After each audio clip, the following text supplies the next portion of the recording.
Principal Matters Podcast, episode 190. Hi, friends. This is Will Parker, host of Principal Matters, the School Leaders Podcast, where each week I bring you inspiring, innovative, and imaginative ideas for your own school leadership.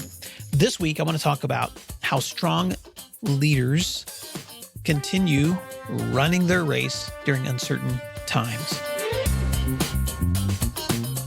If you'd like other free resources like this one, you can check out all my posts at williamdparker.com. Last week, I was running around my neighborhood. I usually have a 3-mile track through the neighborhood where I live and then across by the school. And as I was passing houses and occasional drivers, the roads were just so empty. No buses running to schools, no lines of parents waiting to get into the school driveway. And I felt a sudden kinship to the houses that I was running by that I'm not sure I had felt before. You know, I share the same zip code with hundreds of people, many of whom I know, but many of whom I don't. But now I feel like I share a common experience with them that I haven't felt before. And I bet you feel the same way. As you're driving through your neighborhood, or maybe you're out walking or running, there's something that all of us are experiencing right now that's the same. And it's not just in my zip code. It's also across my entire state. It's across this entire country, and it's across the entire world. And if you think about it, we've only been in this distance learning journey, this COVID-19 crisis, for a relatively short time. But it doesn't feel that way to me.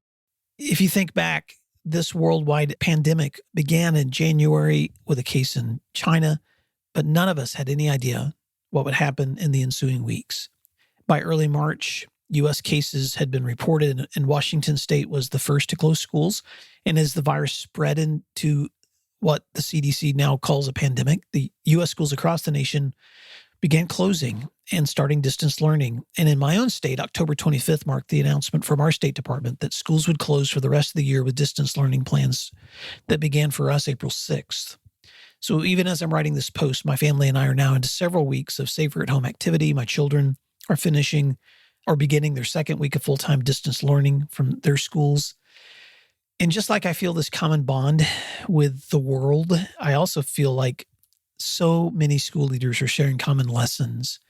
And one of the advantages that I have in the work that I do as the director for my state principals association, and as the work that I do as a solution tree author and a consultant, is I get to connect with leaders here in Oklahoma and across the nation and even internationally.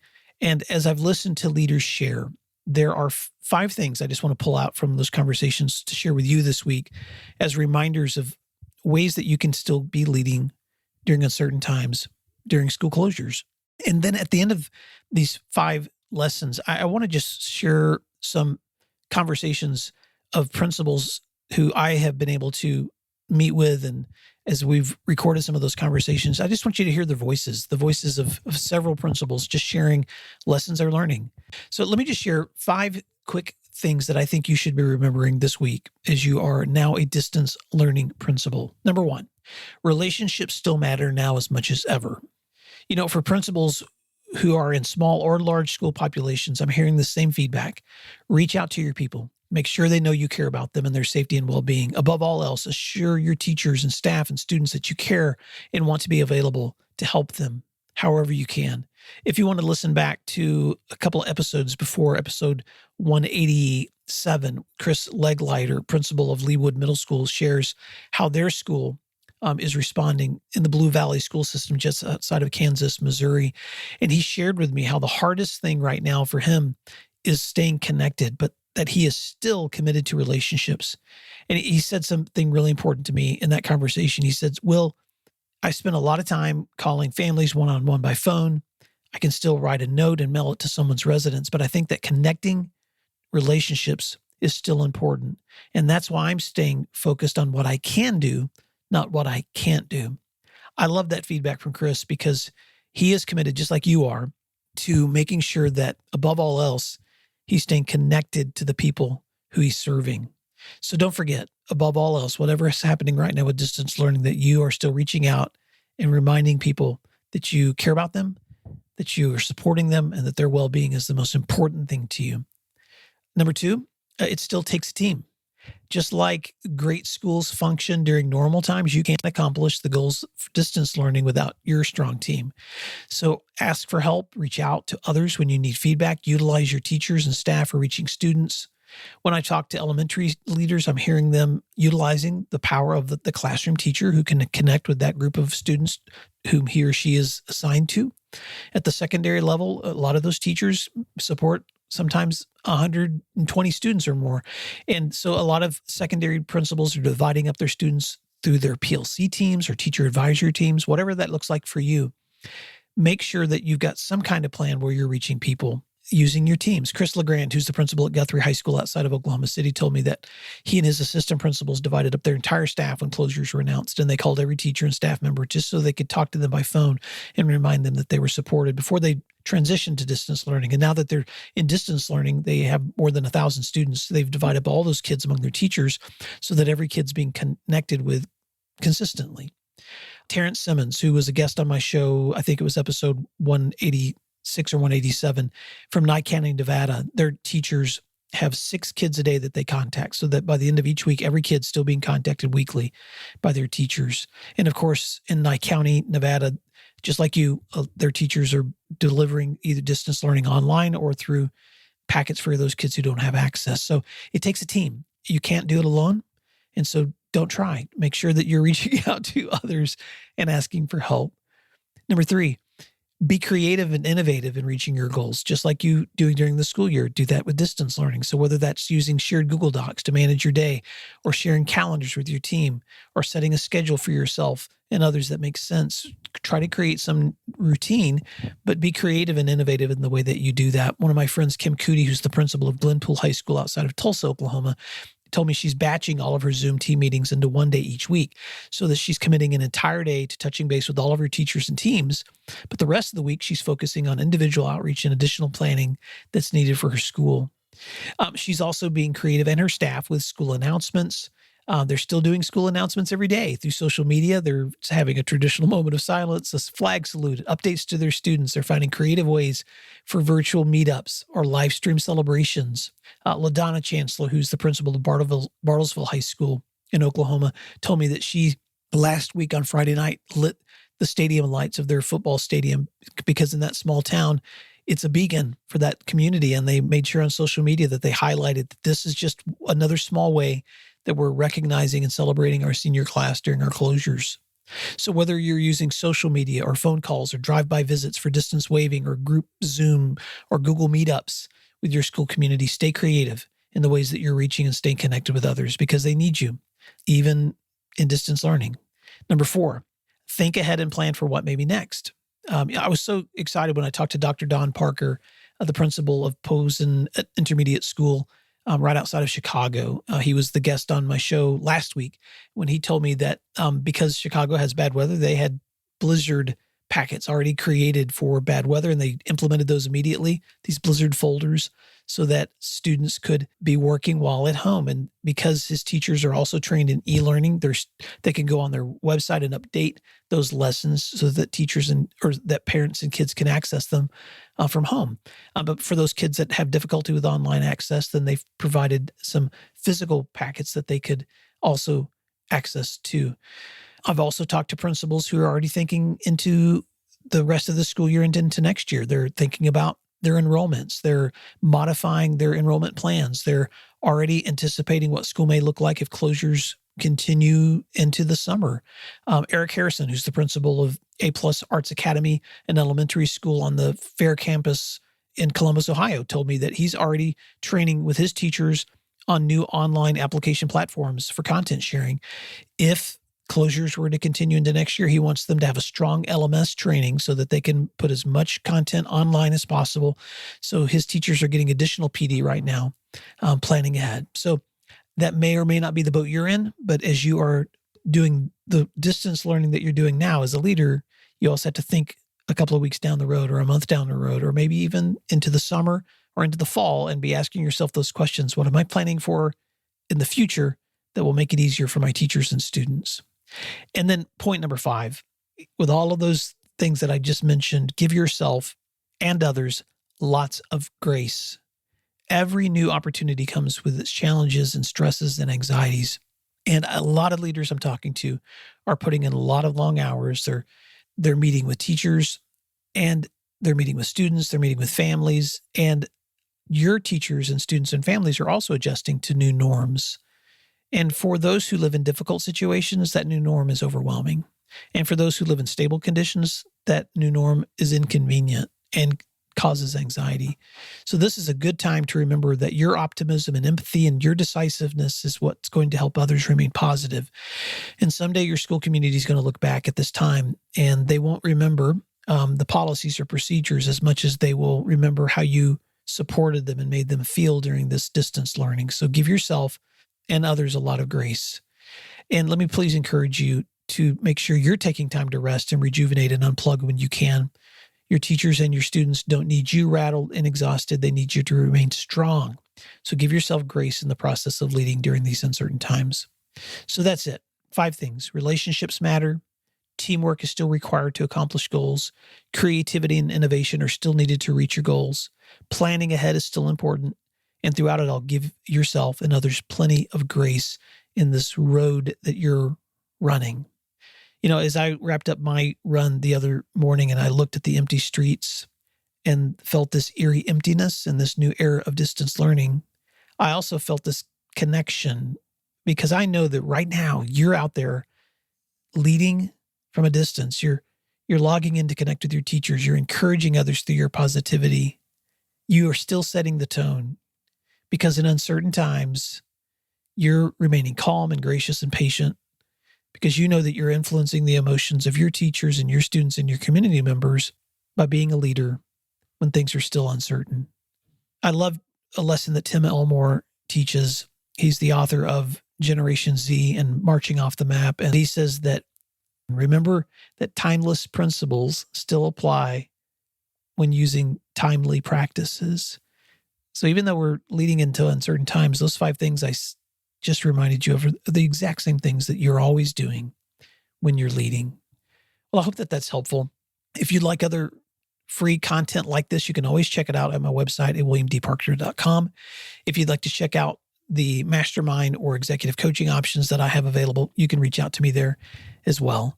As I transition to the rest of this week's podcast, I just want to give a quick shout out to some Oklahoma principals whose voices you're going to be hearing in the next few minutes, just sharing their own experiences. And I hope you can resonate with the experiences that they've had in both successes and challenges in their first days of distance learning. And so you won't hear each of them introduced as they're talking. I'm just going to let their voices speak for themselves. But I did want to give a quick shout out to the following principals whose voices you're going to hear.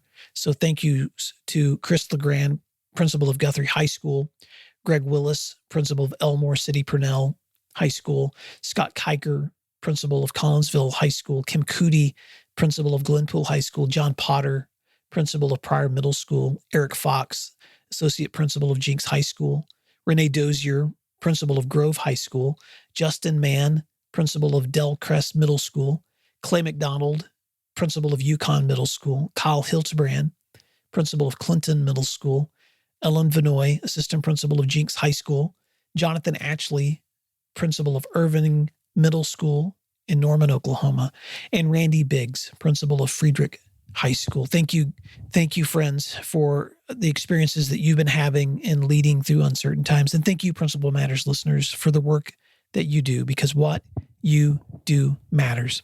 And I'll talk to you again soon.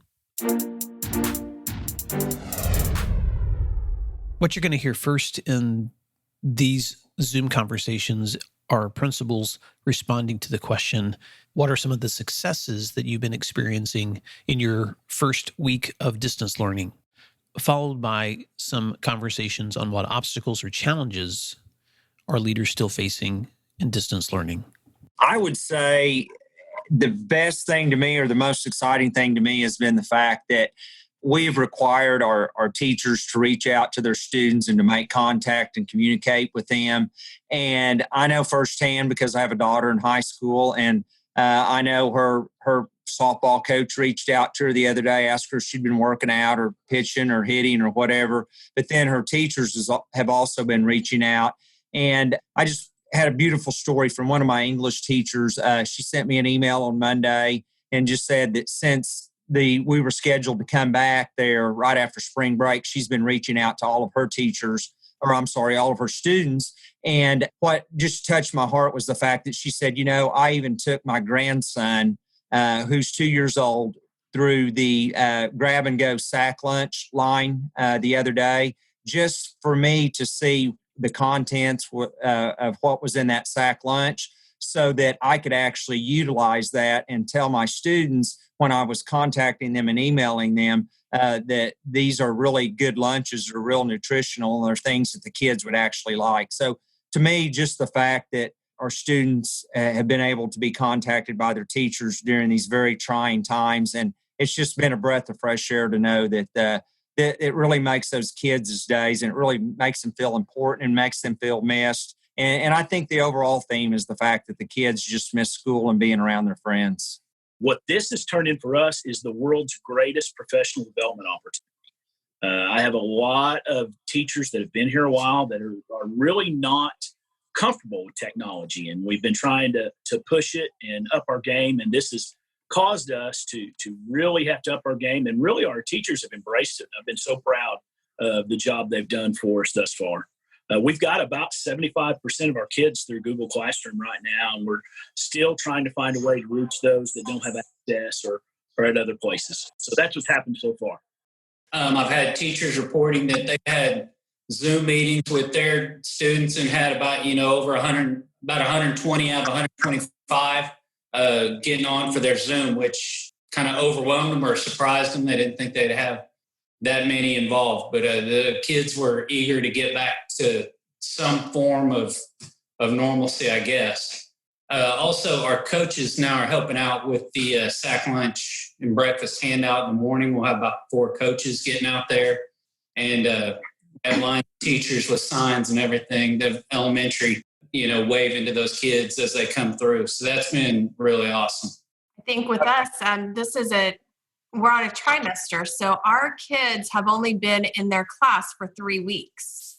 So that poses a different challenge for us in that some of our teachers have only had 3 weeks to develop relationships with these students, and we're just now getting into the content of that. So our teachers are reaching out, doing Zoom, making personal phone calls to kids if they haven't checked their Google Classroom. And what we're finding are kids are hungry for Zoom meetings. They want that interaction, and I think our teachers are too. And I think that, what I see is this is a time of year that morale can get a little low, and teachers are stressed, and it's springtime. And I really see a boost right now of our kids really appreciating the fact that they have school, that it's become not something that they despise going to or that they have to go to, but they're really missing the schoolhouse and our teachers. So it's been a really good week for us.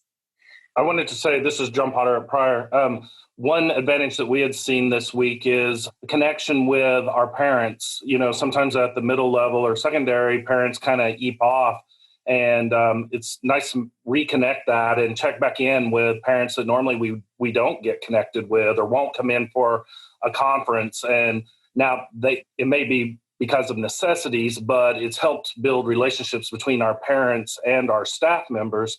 And it also helped us make connections. We have a lot of students that just fly under the radar. They do what they're supposed to do. They kind of skate through and are doing a good job. And this has given us an opportunity to really check in on them and see, what is it like for them outside of just floating through our school. And so developing those deeper relationships, both with students, our parents, and even our staff together. We've had to pull together a lot lately.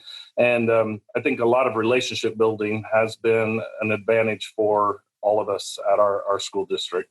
So this is Eric Fox at Jenks. And John, I just echo what you said. I was on a meeting with some teachers today, and one of them made a very similar comment that, there are students out there that normally aren't the first to participate in the classroom discussion or ask a question in front of their friends, but because of this format have been more active and so it can seem like more engaged, but more confident, I guess, with this kind of virtual or remote type of opportunity. And had a situation with a teacher. We're not using Zoom. We're using Google Meet with our teachers. And so teachers will have an hour that they're going to be logged into Google Meet, and students can log in and ask questions, stuff like that. And this teacher's time was up, but the student stayed on and said, hey, I'm working on this homework, and I really wish that I could have somebody around to help me through this homework. I don't really have a question right now, but can I just stay on and work on my homework? And then if I have a question, ask you. And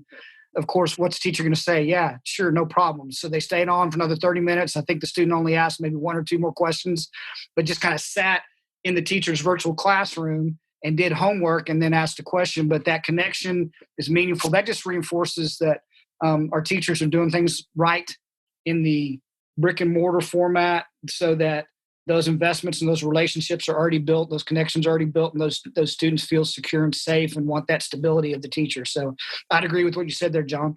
So something at Grove that we've really noticed happening the last couple of weeks is our support staff truly stepping up and taking leadership roles. I've really seen the support staff volunteering to help hand out devices last week, volunteering to help hand out foods. And so we've created a total volunteer schedule of all support staff, including the paras in the high school, doing different things to help out. And I've seen a renewed energy from my support staff really, really grow and become strong leaders. And so I'm excited to see what will happen when we're all back in the building together with this renewed energy and leadership in our support staff, and them knowing that they have an extremely valuable place at Grove High School. It's pretty exciting. For me personally, I've kind of made a list. I was going to make a list of my your who's who of kids. And so I want to personally reach out to those families. And I literally started just in 6th grade boys, and I came up with about 40 names. And so I just started kind of going down that list. But in calling, even just my first day calling about 15 families, I had to dial about 60 numbers, and half of those weren't working, or, say in a district like ours, that's the major obstacle. It's just getting in touch, reaching out to those families, just to kind of check in and see how they're doing. So that's one of the biggest obstacles that we were doing, or we faced. I would say one of the biggest challenges is, we had every one of our teachers call their families to try to find out if they had connectivity, and the level of that, whether it was just off a phone or if they're going to, not even sometimes connectivity, because some of them have maybe 4 kids in the house, and the parents are working from home and they have one computer and they all need it, and that's just a normal family situation. So we try to get that figured out, but when you have about 20% of our kids we couldn't even get a hold of, you kind of wonder, it's like, are they having issues, or are they just not answering? So that was a big struggle, and it still kind of is. So we're printing out, we put all our stuff on our website. We have one link for just for everybody, and then you go into whatever grade level you have, and then we're printing packets out, and then we're handing those out every single day when the lunch pickups are, for the lunches. And so if you want to pick up a lunch, you can also get a packet there. But we're trying to not make too many copies, but not have enough. And so that's probably been the biggest challenge, especially in just day 3 of it. And I would just say that I would just be careful with the Zoom meetings. We had a couple of incidents where some people got some Zoom logins where some adults came in and said some things that might have been vulgar or whatever. And so we're using the Zoom waiting room now, and to make sure that the people coming in our classroom are who we want in there. So that's a concern that we had and we have addressed actually starting today. So I'd encourage you guys to use that Zoom waiting room. Something that I've noticed through this process is the role of an assistant principal. I think we should probably have honorary LPCs because, of course, I know whose kids are struggling with drug addiction. I know who's going through a divorce. You have that relationship that we all talk that we've front loaded. So a challenge or an obstacle that I'm seeing is truly teacher well-being and teacher mental health, and how to support that virtually. I do think I'm kind of creative. We've had some discussions with our team and some of my teachers since we've rolled out. This is the first week. I think I'm going to wait a week or two, but I'm going to do an evening Zoom meeting where it's bring your dog to Zoom and everyone can see staff members' faces and their dogs and that ability to laugh. I ordered postcards for our paras, and every day I'm sending out 3 to 5. Just, we miss you. We can't wait to see your face again, because I do think that all of those personal challenges that our staff and our support staff are facing is now imploding in almost like in a pressure cooker, and they don't have us when we are their person, even though we're at work. So that's a challenge that I've seen. 2 changes I suggested to my teachers as a result of Monday and Tuesday were, 1, making sure that you're recording your lessons. I had some student issues and found it very difficult to support teachers with what exactly happened. I found that it was difficult for the teachers to see, for lack of a better way to describe it, what's going on so many tiles on their screen and know exactly where the problem was. And I think, has already been mentioned, some of our friends and some adults out there are not making wise choices with how they engage in these things. So I suggested that they record their lessons. And also, if you're a Google Apps school, that they use Meet and not Zoom. So it's a little bit more protected from outside entities. One thing I found was that we were having some problems. I told y'all last week that we put all our kids in advisory classes, about 16 in the class, and you're supposed to meet with your advisory class through Zoom or call them all. Well, the way we had them divided, there were a couple advisory classes that there wasn't a lot of participation in. So we're going to combine some of those advisory Zoom meetings that we do daily and put them in a bigger group. So hopefully we'll get better participation out of them, because we really want to contact every student every day is what we're trying to do, to provide that social and emotional needs that those kids are looking for. So we've decided to combine, to make some of those smaller classes of advisories where you're meeting bigger. And I think that'll get more participation. Yeah, those are all great ideas. We're going to work more. It's going to help us really look and focus in more on, what exactly our kids have at home. We're looking at, with this stimulus money that we're going to get, is purchasing more Chromebooks and looking at hotspots and connectivity, because whenever they go to college, they're going to need those things anyway. So what better way to, help them get used to that? I've got 2 in college now, and they're doing group projects on Zoom and different things. But I really, we think we know our kids, and then you think they've got internet at home, but they don't. And so I think just getting to know our kids, and, we've never had advisory groups here. We will now. And that'll help us also work through ICAP and some different things. But it's kind of forced us to really look at, like you guys are talking about doing. We have some Google Classrooms, some things going on throughout the school, but it's not consistent.